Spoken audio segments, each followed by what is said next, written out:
Hello बच्चों, आइए इस प्रश्न को देखते हैं। अभिकथन।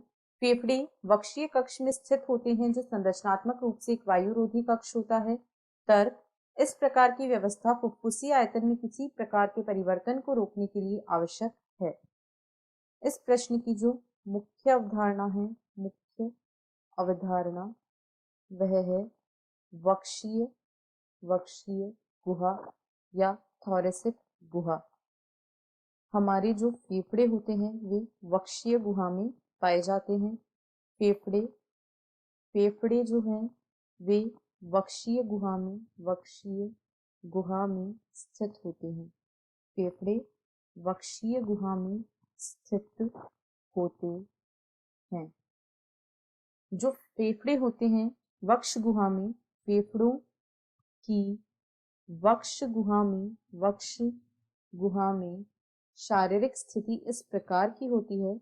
इनकी जो वक्ष गुहा में शारीरिक स्थिति होती है वह इस प्रकार से होती है कि वक्षीय गुहा के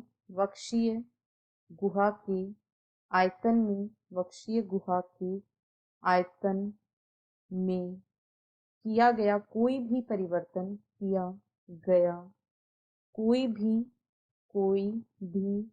परिवर्तन सीधे फेफड़ों के आयतन में परिवर्तन के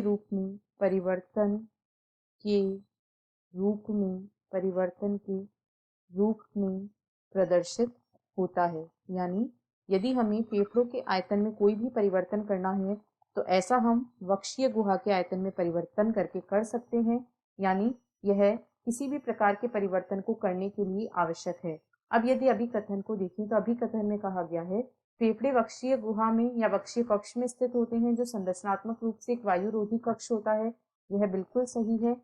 और तर्क में कहा गया है इस प्रकार की व्यवस्था फुफ्फुसीय आयतन में किसी भी प्रकार के परिवर्तन को रोकने के लिए आवश्यक है। तो यह बिल्कुल गलत है। यह परिवर्तन को करने के लिए आवश्यक है, ना कि उसे रोकने के लिए। यानी दिए गए प्रश्न में अभिकथन सही है व तर्क गलत है। आशा है आपको प्रश्न समझ आया होगा। धन्यवाद।